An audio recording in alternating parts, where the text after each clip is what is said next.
el programa de esta semana visitamos la ciudad de Valladolid, coincidiendo con la celebración del 4º centenario de la muerte de Miguel de Cervantes. Entraremos en su casa museo, el lugar donde vivió el autor del Quijote. Vanessa Pollán nos contará la singular historia de este edificio. Charlaremos con la concejala Ana Redondo, que nos contará cómo afronta el ayuntamiento esta importante efeméride. De la mano del profesor Barahona recorreremos las calles y plazas de Valladolid siguiendo la huella cervantina. Daremos un salto en el tiempo para charlar con un cocinero que cuelga la chaquetilla en pleno siglo XXI, Jesús Ramiro. Con él cataremos el único tinto de calidad que se elabora y envejece en la ciudad de Valladolid. Entraremos en un obrador para disfrutar con Miguel Santos de un tipo de pan que no ha desaparecido a pesar del paso del tiempo. No desaprovecharemos la oportunidad de charlar con dos jóvenes, cuyas trayectorias están marcadas por el éxito profesional. Ambos se han convertido en referencias de la gastronomía pucelana, el empresario y cortador de jamón Diego Hernández y el cocinero Javier García Peña. Pero la mejor manera de entrar en una ciudad asentada en un valle entre la Esgueva y el Pisuerga es subir a lo alto de la torre de su catedral y contemplar esta histórica ciudad al amanecer y a la luz de la luna. Entraremos en el Museo Catedralicio, acompañados por el deán de la catedral. Comienza el Arcón y lo hacemos desde lo alto de la Catedral de Valladolid.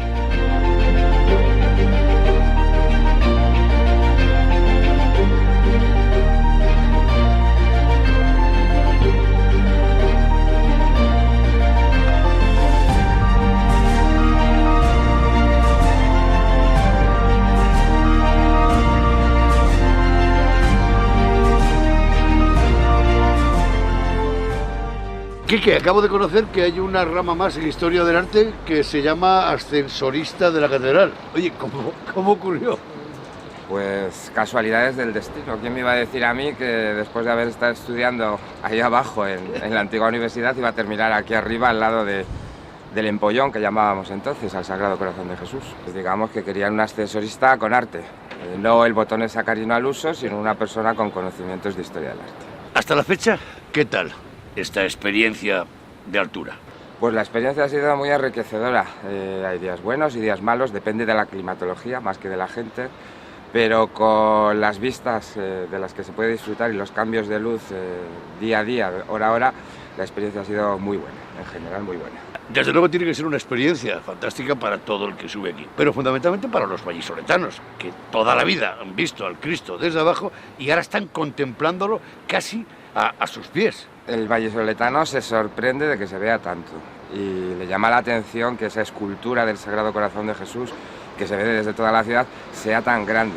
Se fijan mucho en la escultura, ciertamente. La ciudad, eso para el vallisoletano le sorprende la extensión incluso.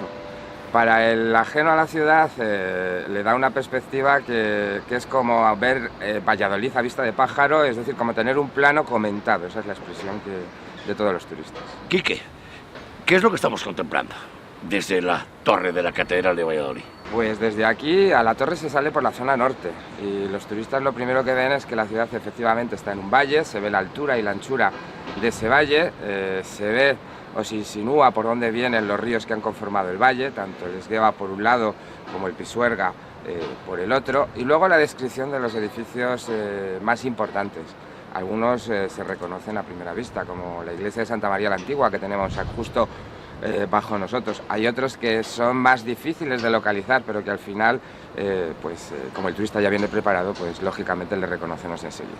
¿Cómo es la ciudad desde la altura? ¿Es bonita Valladolid, vista desde aquí? Valladolid desde las alturas es diferente. Además hay dos modalidades de visita, la de diario y la nocturna. Entonces son dos experiencias distintas. Incluso hay gente que una vez que la ve de día vuelve y la ve de noche. Es diferente, simplemente te tienes que situar y tener una perspectiva de mente más abierta. Hay edificios que son incluso más bonitos vistos desde arriba. Yo siempre he oído que no podía haber un edificio más alto que el de la torre de la catedral. ¿Sigue siendo el techo más alto de la ciudad? Pues realmente la torre mide 84 metros, el Duque de Lerma mide 86. Lo que ocurre es que la torre, digamos, tiene el espacio más privilegiado de la ciudad. Estamos en el punto geográfico más alto de la ciudad, con lo cual las vistas, lo que es la perspectiva de los edificios céntricos o monumentales, es mucho mejor desde aquí que desde el Duque de Lerma.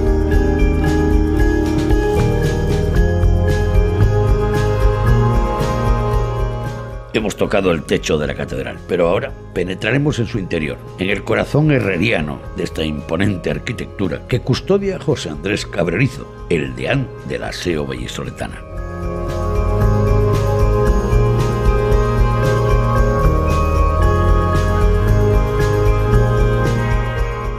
¿Qué es un deán?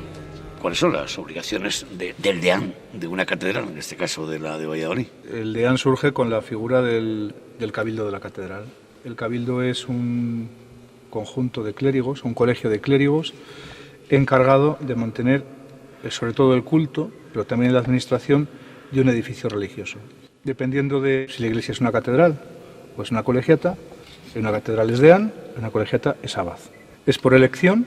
Antiguamente eran vitalicios y nosotros, según los estatutos de la catedral, tenemos elecciones cada 3 años. ¿El deán de la catedral tiene algún tipo de complejo o cierta envidia de la belleza de las agujas de la de Burgos o de las vidrieras de la de León o ese cimborrio románico del de Zamora? Yo no tengo envidia a los edificios, tengo envidia a cómo se conservan los edificios. Tengo envidia pues de que esta catedral no esté acabada, como lo están las otras. Tengo envidia de que no tenemos medios humanos suficientes. Tengo envidia de que no hay medios materiales suficientes. Y luego lo que marca la diferencia, además del estilo respecto a las demás, son las proporciones. Cualquier obra que quieras hacer aquí, solo el tema de andamios es un problema.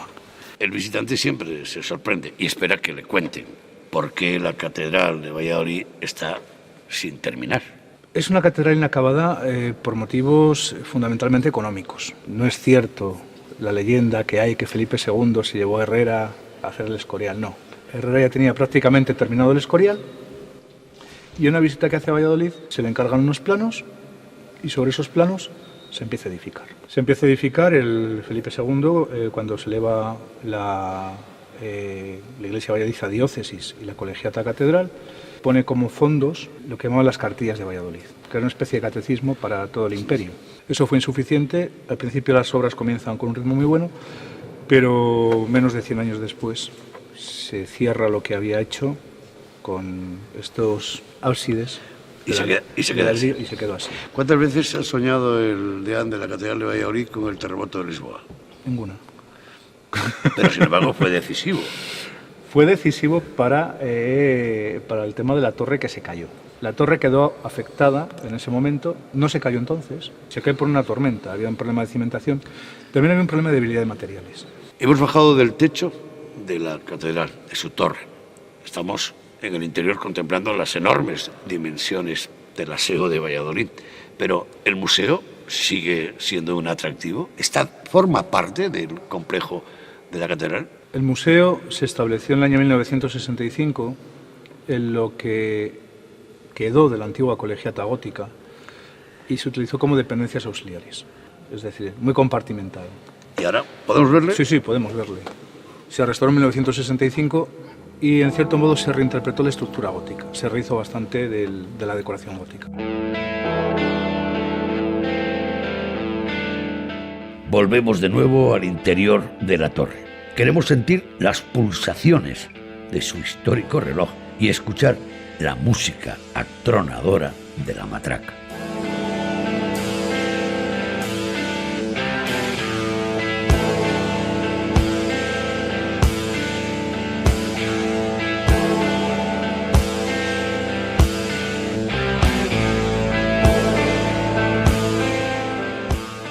No todo se queda en panorámicas de la torre de la Catedral de Valladolid. Comprobamos que su interior tiene pulsaciones. Aquí estará el corazón de la torre, ¿no? Permanentemente este corazón, que es el reloj de la catedral, que da a los 4 puntos cardinales, y puntualmente las campanas que dan voz al exterior, a este reloj y a las celebraciones de la misma. Hay varias cosas, además de las panorámicas, como las campanas con sus nombres y sus notas musicales. Solo hay una pentatonía, solo hay 5 tonos musicales, no hay semitonos. Y las campanas, pues cada una tiene su nombre, su origen, su tradición, su leyenda, incluso alguna. Hay una campana dedicada al corazón de Jesús, otra al Espíritu Santo. No podía faltar una campana dedicada al patrono de la ciudad y patrono de los toreros, San Pedro Regalado. Hay otra campana de Santa Teresa de Jesús, otra dedicada a Santa María de la Asunción, la titular de la catedral, a San Simón de Rojas, que ocupa uno de los espacios catedralicios, precisamente lo que fue el solar de su casa, y, como no, la campana mayor y los 2 carrillones del reloj.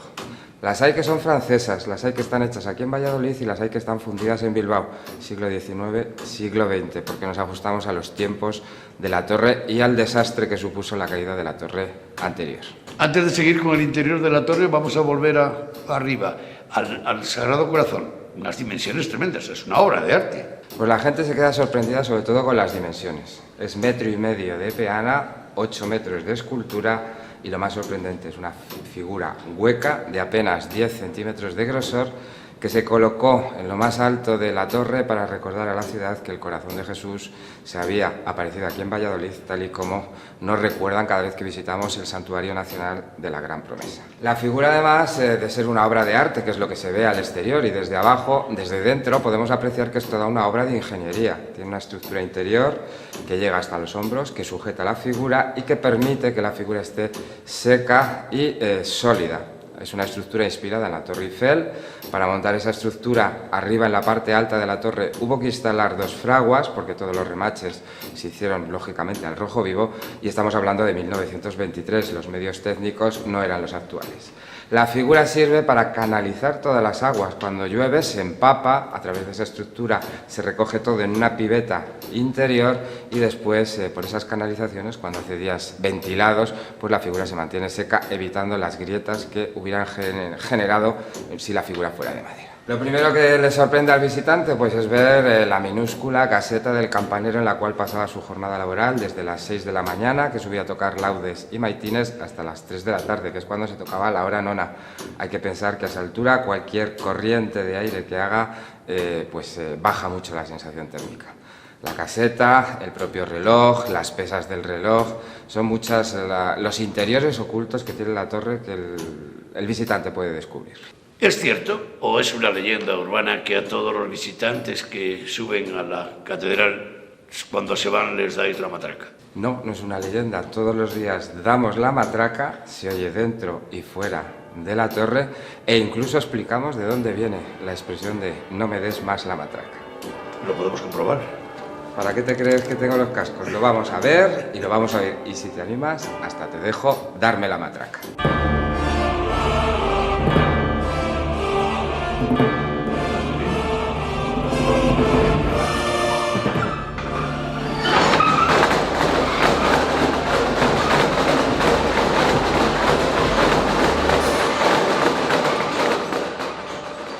Pero la Catedral de Valladolid esconde uno de los tesoros artísticos más importantes de la provincia. Se trata de su museo catedralicio, emplazado en los restos de la colegiata medieval, cuyas capillas se enmarcan en bellas arquerías góticas. Nos esperan, entre otros, Gregorio Fernández, Alejo de Bahía, Juan de Juni y una curiosa talla, la del Cristo de la Cepa.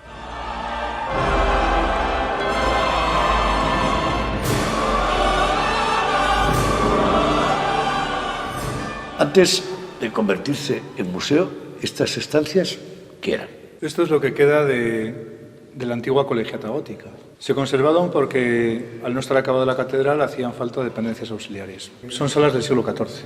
Estaban en el muro occidental de la colegiata, rodeándola por los pies a la colegiata y al claustro. Del claustro queda solo un trocito, a ese lado. Y bueno, esto se transformó mucho a principios del siglo XIX, en estilo neoclásico, estucado y pintado imitando mármoles. Sí. Y en 1965, don José García Goldaraz, el arzobispo de entonces, decidió hacer un museo. En todo museo hay protagonistas que son los que firman las obras y sus obras. ¿Quiénes son los más importantes en el interior de este museo? Hay una doble procedencia de fondos. Fondos de la diócesis y fondo de la catedral. Digamos, las 3 estrellas en escultura sería, por orden de antigüedad, Alejo de Bahía, Juan de Junín, hay 4 piezas solo, pero son representativas, y Gregorio Fernández, del que tenemos 3 piezas. Yo supongo que con tanta magnitud desde un punto de vista artístico, el Cristo de la Cepa se quedará pequeñín, ¿no? Es una curiosidad. Según un chico que colabora conmigo en el museo, dice que no tenía que estar expuesto en el museo, sino que tenía que estar en el relicario. Y algunos decimos que en el Museo del Vino. También. Supongo que todo lo que concierne a la Catedral de Valladolid, a esa obra inacabada, tiene que despertar muchísimo el interés la maqueta, la que hay aquí, en el museo, ¿no? Sí, no se ajusta a la realidad, pues una maqueta más tardía, del siglo XVIII, pero a la gente le encanta cuando se la enseña, sobre todo a los niños, porque es una maqueta que se abre.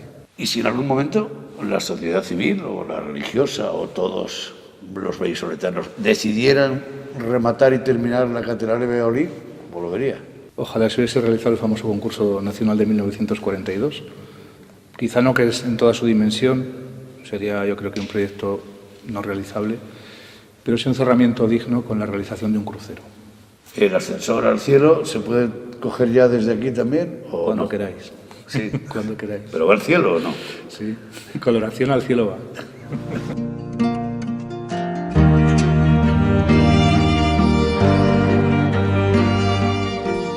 Nos alejamos de la catedral todavía impactados por las bellísimas panorámicas de la ciudad que hemos contemplado desde su única torre.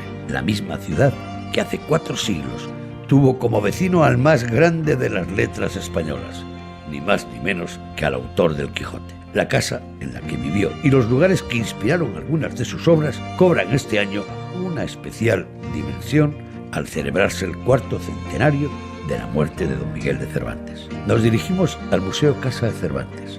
Su responsable, Vanessa Pollán, nos desbrozará la huella cervantina de esta casa, que ya estaba en el mismo lugar entrado el siglo de oro, en la calle del Rastro de los Carneros.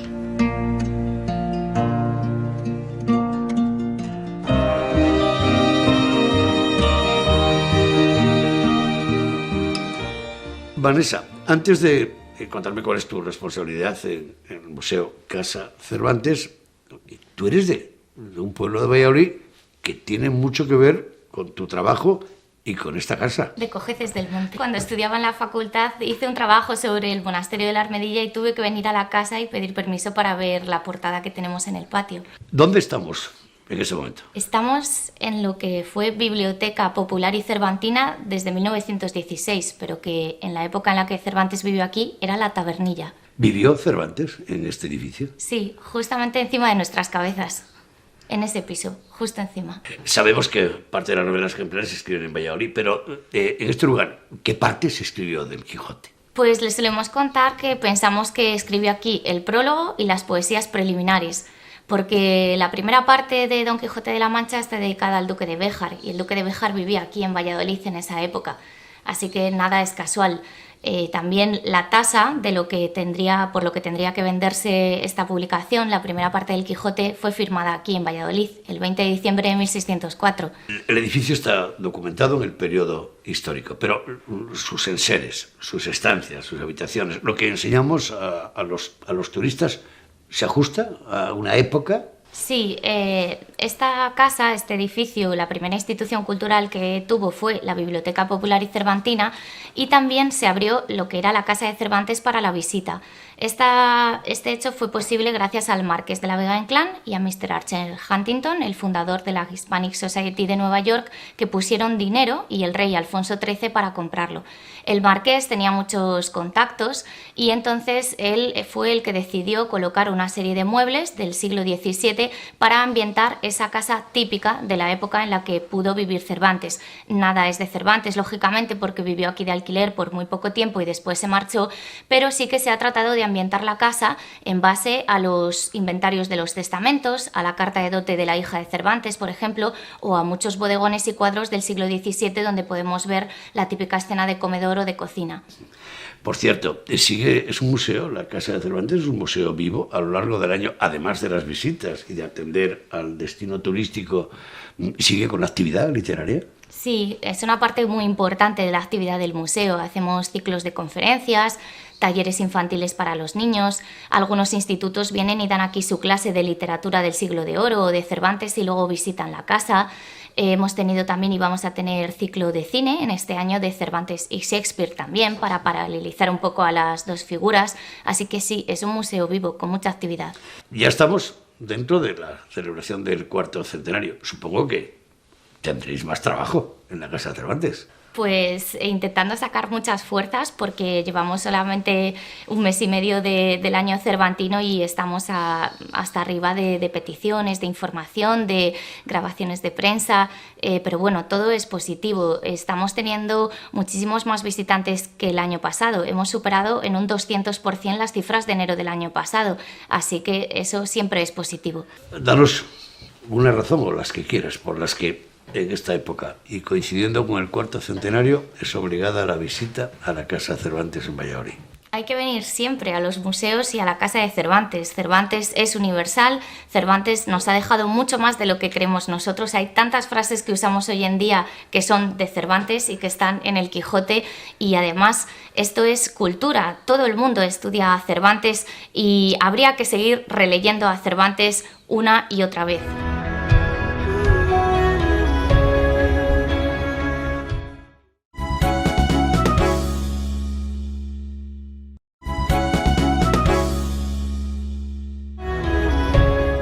Sin duda, la Casa Museo de Cervantes es una visita obligada. Siempre estaremos en deuda con el vallisoletano don Benigno de la Vega Inclán, primer comisario regio de turismo entre 1911 y 1928. También con su amigo Archer Milton, presidente de la Sociedad Hispánica de Nueva York, y con el propio rey Alfonso XIII. Los tres evitaron que este edificio desapareciese y que hoy se haya convertido en la casa museo más visitada del ámbito cervantino. Y con don Benigno de testigo, en los jardines del museo charlamos con Ana Redondo, concejala de Turismo y Cultura del Ayuntamiento de Valladolid, que nos contará cómo estamos viviendo el cuarto centenario en la ciudad. Como vallisoletana, ¿qué te sugiere este lugar donde estamos ahora y ese edificio que tengo enfrente? Bueno, yo tengo muchísimas vivencias con este edificio. En los años 80 en este edificio había costureras y mi vestido de comunión se confeccionó aquí. Y luego hay otro aspecto que me encanta de la Casa de Cervantes. Siempre ha habido mucha actividad literaria. Aquí se celebraban los domingos poéticos. Y yo creo que todos hemos escrito poesía en algún momento, las mañanas. Y me encantaba. Esa era como un ritual, era como una cita obligada de los domingos, venir, escuchar poesía y disfrutar de todo el entorno cultural. Yo creo que del espíritu de Cervantes, que cada vez que había una mañana de estas, teníamos Cervantes muy dentro. Y los años pasaron y casualmente hoy eres la responsable de Cultura y Turismo del Ayuntamiento de Valladolid. En tu nueva responsabilidad, ¿qué lugar ocupa la Casa de Cervantes?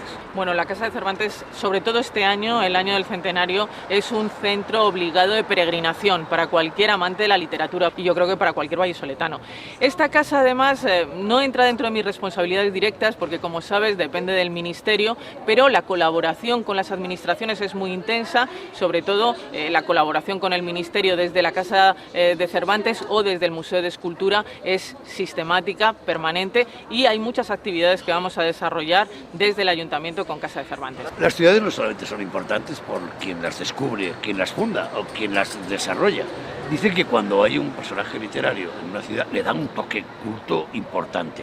Valladolid tiene suerte, por lo menos por dos Migueles. Sí, exacto, con los Migueles, porque yo creo que la literatura y Valladolid están íntimamente ligadas, íntimamente relacionadas. Esta es una ciudad cultural, fundamentalmente estamos hablando de una ciudad volcada en la cultura y se percibe en los ciudadanos que van sistemáticamente a todas las propuestas culturales. ¿Por qué? Pues porque ha habido grandes personajes de la cultura en Valladolid. Por supuesto, Miguel de Cervantes y Miguel Delibes, y efectivamente ahí hay una cadena literaria, una cadena cultural que se ha ido afianzando a lo largo de los siglos, a lo largo de los años, y que nos hace ser muy sensibles a lo cultural, muy sensibles a lo literario. Supongo que con todas esas actividades vamos a sacarle rendimiento a Cervantes, ¿no? Bueno, hemos intentado sacarle ventaja. Nuestra propuesta, por ejemplo, para todo este año en Fitur ha sido Cervantes. Queremos ser la ciudad de Cervantes. Es verdad que no hemos tenido la fortuna de incorporarnos a esa comisión del cuarto centenario por distintos avatares. Yo creo que Valladolid tenía que haber estado en esa comisión del cuarto centenario, pero tenemos a lo largo y ancho de este año muchísimas actividades prácticamente todos los meses donde Cervantes es protagonista y donde estoy convencida de que tanto los ciudadanos de Valladolid como los que nos visiten van a poder disfrutar de un Cervantes muy actual, de un Cervantes muy pegado a la tierra, muy pegado a Valladolid, y en eso estamos. Ya tenemos saldada la asignatura con Cervantes con el nombre de universidades, calles, institutos, plazas y estatuas. Yo no soy partidaria de mucho vestigio físico, más allá de lo que tenemos, ¿no? Esta maravilla, esta casa, lo que tú dices, estas plazas, estos institutos. Yo creo que se ha logrado ya instalar a Cervantes, como no puede ser de otra manera, en el imaginario colectivo. Ahora lo que tenemos es que vivir a Cervantes. Y vivir a Cervantes es leer y releer, es teatralizar a Cervantes. La historia de la ciudad nos da buena cuenta de la huella dejada por el ilustre escritor Miguel de Cervantes. Seguiremos su rastro de la mano del profesor Clemente Barahona, paseando por los lugares cervantinos de Valladolid.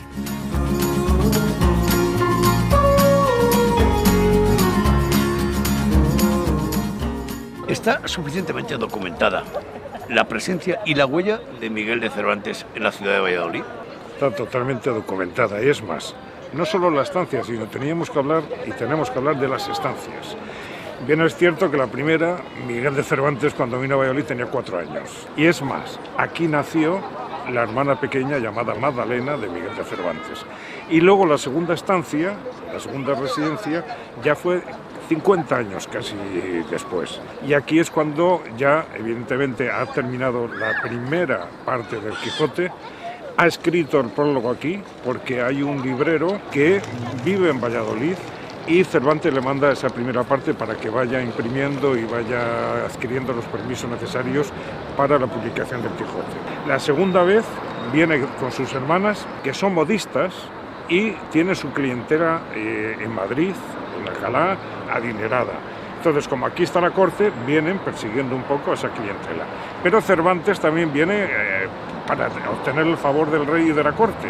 Y aquí se encuentra, evidentemente, con Quevedo, con Góngora, con Vélez de Guevara, con los grandes escritores, los grandes poetas del siglo de oro. Por cierto, el escenario donde nos encontramos ahora está marcado por la literatura. Totalmente. Aquí tenemos, bueno, a nuestra derecha, Zorrilla, José Zorrilla, romántico del siglo XIX. A nuestra izquierda vivió Miguel Delibes. Aquí, en la Casa Matilla, estaba el Hospital de la Resurrección, que es de las 2 primeras novelas ejemplares que escribió, El casamiento engañoso. Y luego, que el coloquio de los perros, que parece una continuación de ese casamiento engañoso, está situado en el Hospital de la Resurrección. Por lo tanto, aquí tenemos a 2 Migueles importantísimos del siglo XVI, del siglo XX, Miguel Delibes, y a José de Zorrilla, el romántico, uno de los románticos dramaturgos importantes. Del Hospital de la Resurrección nunca más se supo.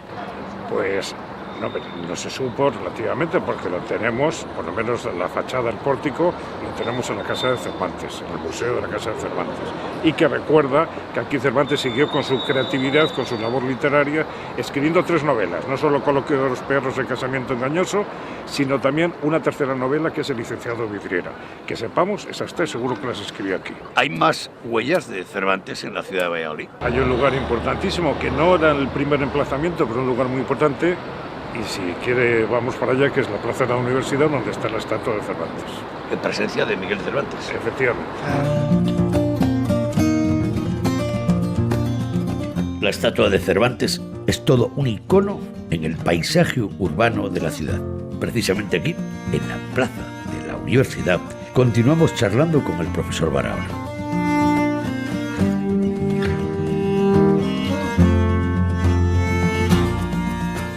Ahora sí, estamos en presencia de Cervantes. Estamos en la presencia, creo yo, del escritor más universal. Coincide en las fechas, pero en la muerte, el 400 aniversario de la muerte de Cervantes y de Shakespeare, coinciden. Shakespeare es un buenísimo dramaturgo, no me cabe duda. Pero Cervantes es algo más. El Quijote, que igual le ha hecho sombra a Cervantes, su propia obra, es lo más universal.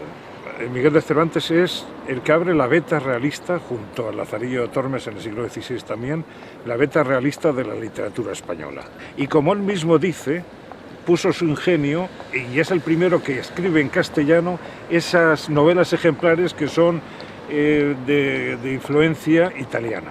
Y es el primero que escribe así. El hecho de existir una estatua de Miguel de Cervantes en la ciudad nos involucra de alguna manera a los ciudadanos, ¿no?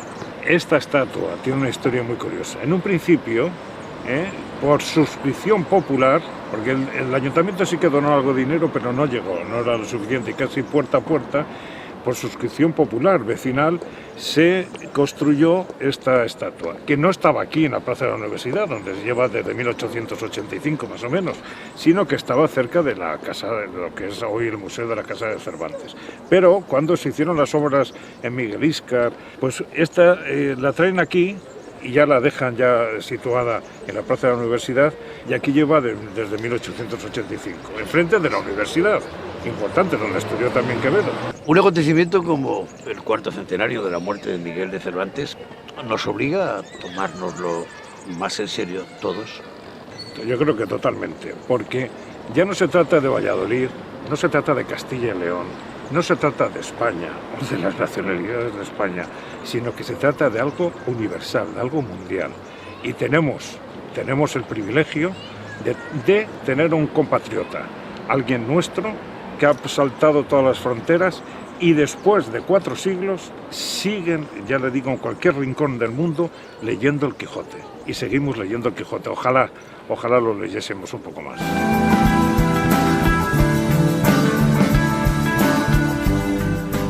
Sin salir de Valladolid, cambiamos de tema. Conoceremos ahora la única bodega que elabora y envejece tintos de calidad en el propio término de la ciudad. Un proyecto liderado por el prestigioso cocinero internacional Jesús Ramiro.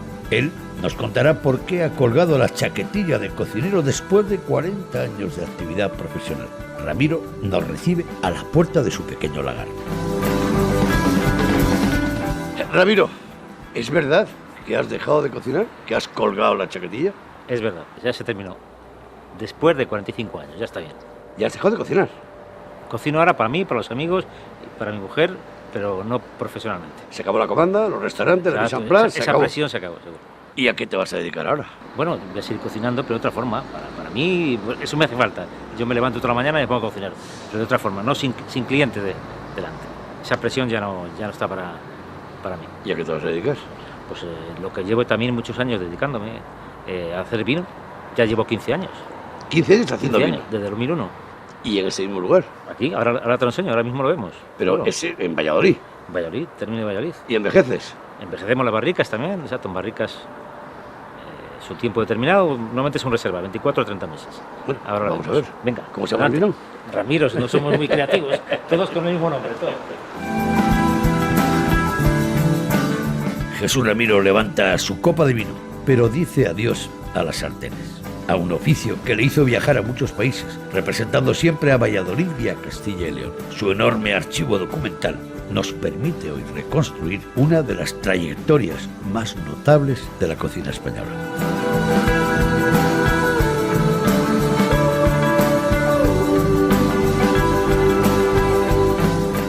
He visto decenas de libros como estos. Aquí es donde está plasmado todas tus experiencias profesionales. Todo el trabajo que he ido haciendo, ahí se van a quedar, ya no va a haber un apunte más.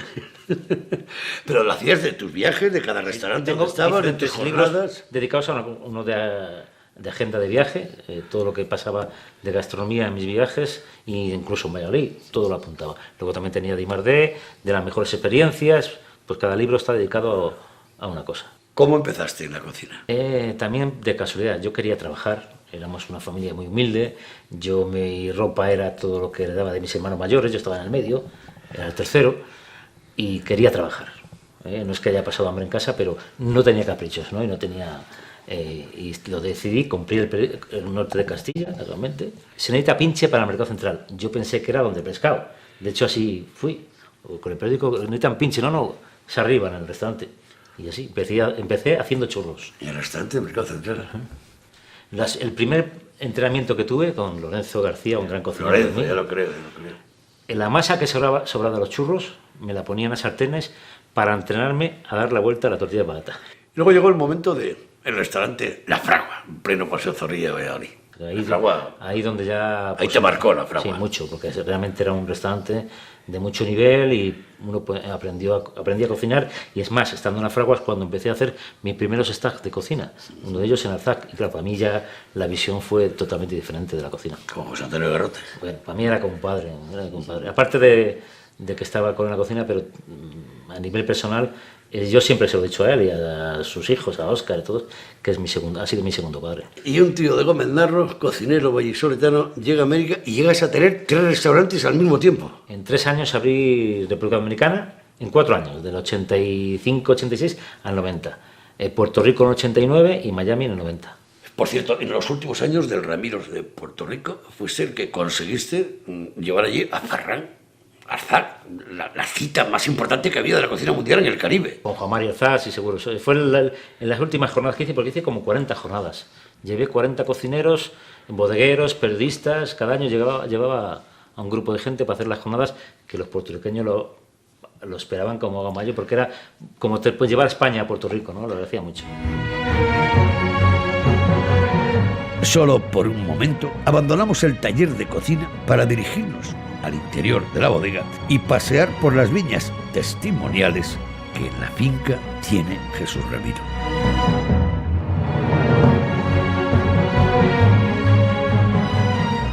Te voy a recibir de la mejor manera, con un vino, que mejor. Con un Ramiro. Un Ramiros que vamos a probar ahora. ¿Para qué? Llevas 15 años elaborando vinos en Valladolid. 15 años, desde 2001 hasta 2015, o sea, 15 cosechas ya. ¿Cuánto produces?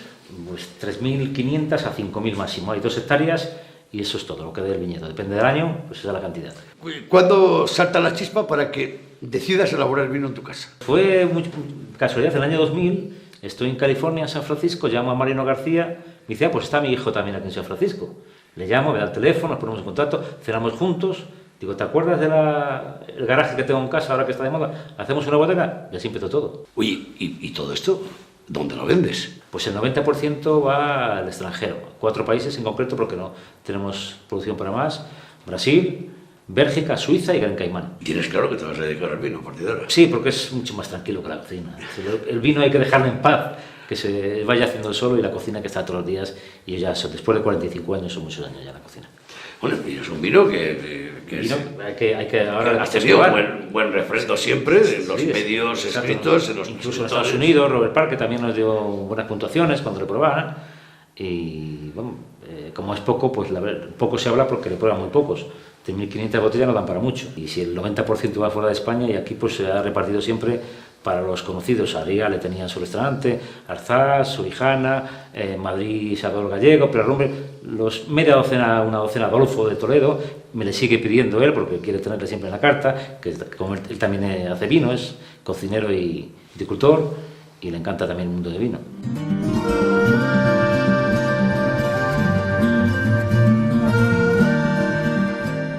Te convertiste en un embajador de los vinos de Castilla y León, no solamente en Puerto Rico, sino en toda la zona esa del Caribe. De hecho, fui la primera cava de vinos que se montó en Puerto Rico.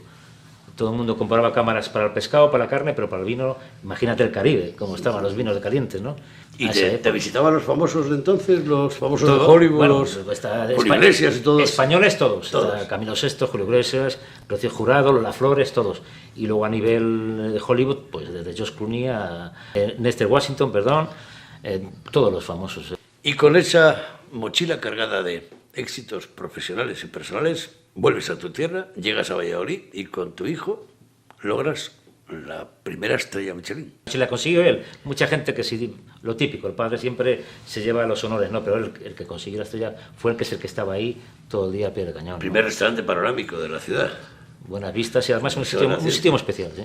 Has recibido el reconocimiento de la profesión, de tus colegas, de las instituciones de tu tierra.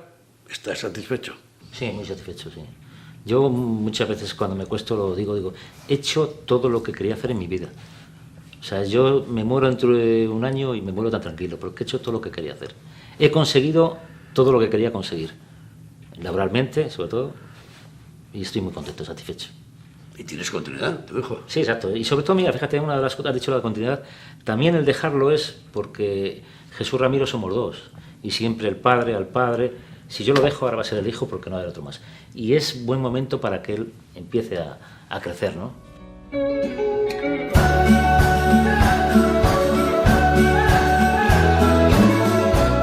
No queremos olvidar uno de los productos gastronómicos con mayor calado histórico en la ciudad, el pan de Valladolid, protegido por una figura de calidad que ha impedido la desaparición de los célebres panes candeales. Miguel Ángel Santos está al frente de la marca de garantía Pan de Valladolid. Miguel Ángel, no existen muchas ciudades en Europa que hayan tomado el nombre de su pan, como el caso de Valladolid. Pero, ¿desde cuándo está documentado el origen del pan de Valladolid?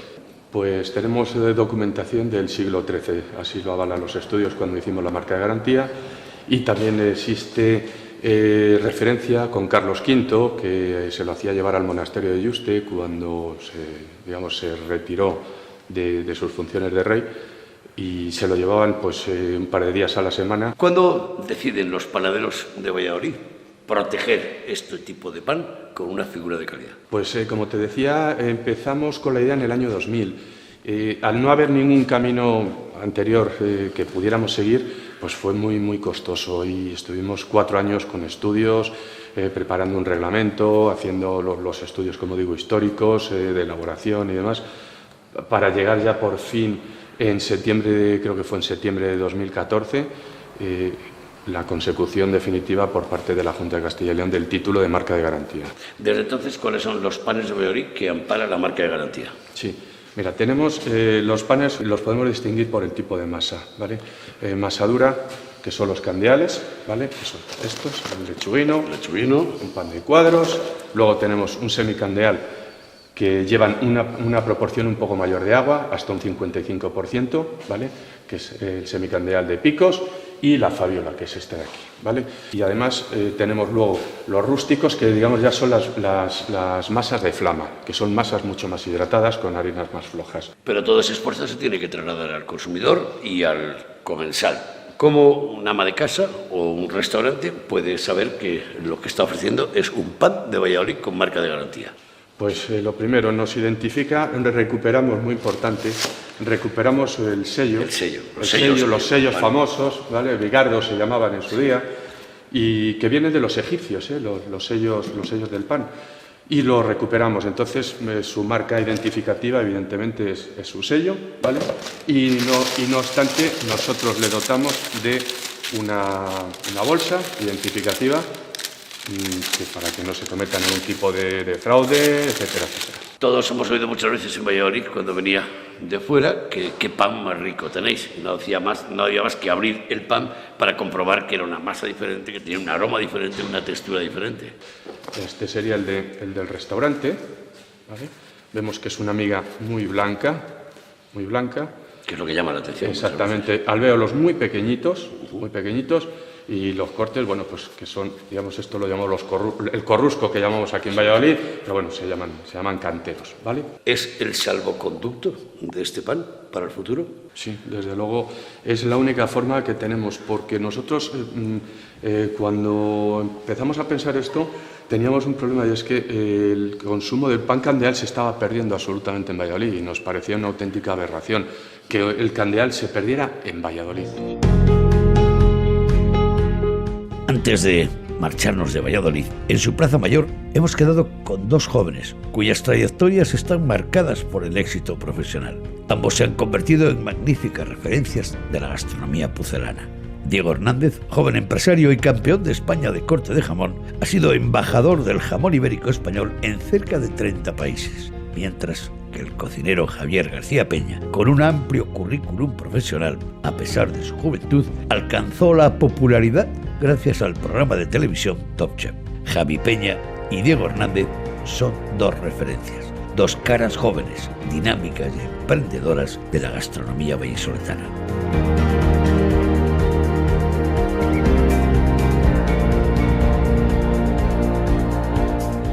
Qué bueno, los 2 juntos y en la Plaza Mayor. a estas horas y con este frío. ¿Cuántas veces os han entrevistado en este lugar? A mí ninguna, vamos, a mí ninguna. Yo la primera. Bueno, en vuestro caso, los dos sois de Valladolid. Supongo que seréis conscientes de la huella de Miguel de Cervantes en vuestra ciudad. A mí yo me acuerdo siempre de mi abuelo, que de pequeñito me llevaba siempre por allí a visitarlo y la verdad que sí, tengo buenos recuerdos. Tú eres de los que has ido a la casa de Cervantes. He ido. Lugar que hay que visitar y además, bueno, tenemos también muy cerquita de aquí una estatua que yo paso prácticamente todos los días por ahí. Yo creo que además estas cosas vienen bien, ¿no? Para que la gente se conciencie un poquito más de cuarto centenario de una persona tan importante que vivió aquí en Valladolid. Esto es importante. Los dos estáis disfrutando de un buen momento. Un momento exitoso en vuestros trabajos y en vuestra actividad. ¿Qué tal van las cosas? Pues yo la verdad que como Peña yo estoy súper liado, súper contento y la verdad que es difícil gestionar tanto trabajo y tantos eventos, la verdad. Pero muy contento. A base de trabajo y sacrificio se consigue todo. Digo, en tu caso, tú desciendes del comercio. Siendo del pequeño comercio, ya mi bisabuelo empezaba a vender aceitunas por Valladolid con un carro, con un burro, y yo siempre defiendo el pequeño comercio a muerte. Siempre que me hacen una entrevista, siempre digo que la gente consuma en el barrio. Es mi objetivo. Peña, lo tuyo con la cocina también te viene de familia. Bueno, mis padres se dedicaron a la hostelería aquí en Valladolid. Son hosteleros de toda la vida. Ahora ya no, ya se han hecho bastante ya mayores, como digo yo. Y bueno, pues mi vinculación viene dada un poquito por ellos, ¿no? Y ser de aquí de Valladolid te implicaba el querer seguir aquí en Valladolid, ¿no? Como quien dice, es una ciudad muy cómoda y en la que, bueno, pues yo me siento muy arraigado a ella. Oye, por cierto, acabamos de estar con Jesús Ramiro, todo un personaje de la cocina y de la gastronomía de este país, y no solamente de esta ciudad. ¿Y qué os parece? Acaba de colar la chaquetilla. Sí. Yo le he conocido muy bien, además, le he conocido bien.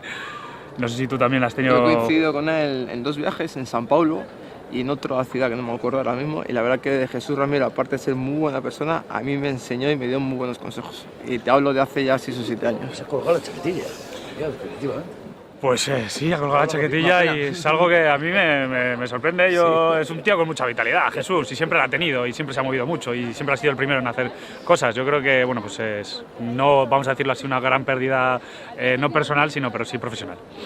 Oye, hablando de vitalidad, no paras, Peña. No, la verdad que no. Todo este paso por el programa y demás ha venido muy bien, sobre todo para seguir formándome como cocinero y bueno, pues para hacer cosas que antes no podía hacer, ¿no? Y sigo aprendiendo, que eso es lo bueno. Los dos tenéis un trabajo, desarrolláis una actividad de cara al público, no estáis encerrados en una pequeña estancia. En tu caso, cuando sales a la noticia como cortador de jamón, más enfrente del público imposible. Yo la verdad que empecé en el 2008, cuando gané el Campeonato de España en Madrid Gourmet, y luego tuve la ocasión de hacer el primer récord Guinness de corte de jamón, que consistía en la mayor cantidad de lonchas de jamón cortadas en 1 hora, pero ya no fue eso, sino era conseguir el respeto para mi tienda propia de a pie de calle, conseguir el respeto que era un poco mi objetivo, ¿no? Pero gracias a la profesión de cortador de jamón, he estado en 33 países cortando jamón. Que a día de hoy digo, madre mía, ¿qué me lo voy a decir? Y con la tienda en Valladolid. Y con la tienda en Valladolid, que es, digamos, el día de hoy el trabajo diario. Peña, hasta ahora te conocemos por tu actividad profesional, tu aparición en la televisión, tu trabajo con grandes empresas, defendiendo productos, pero ¿cuándo te vamos a conocer al frente de tu restaurante en tu ciudad? Esa es la pregunta del millón, pero en breve abriré algo aquí en Valladolid y se podrá venir a verme a mi casa, que eso es una de las cosas que más tenía ahí, la espinita que tenía clavada, ¿no? Poder abrir aquí algo en Valladolid. Diego, en tu caso, futuro inmediato. Pues inmediato, ahora mismo en la actualidad tenemos 4 tiendas en Valladolid, una en Palencia, hemos inaugurado hace 10 días una en Lugo, la primera franquicia, y próximamente, que ya es real, en Burgos en finales de abril, primeros de mayo. ¿Aceitunas sí? Aceitunas, el bacalao de toda la vida, las aceitunitas, la banderilla y el jamón y el bocata de jamón. Al final es una tienda tradicional de toda la vida, pero un poco actualizada. Nos vamos de Valladolid. Decimos adiós a la bella Plaza Mayor, envuelta en las luces de la noche, y subimos de nuevo a lo alto de la impresionante torre de su catedral para contemplar, esta vez a la luz de la luna, la ciudad que un día tuvo por vecino a don Miguel de Cervantes, cuya casa sigue abierta en el 4º centenario de su muerte. Ahora ya es cosa vuestra comprobar que todo lo que os hemos contado no es es un guión, sino una parte de la vida real en Valladolid. Hasta la próxima semana.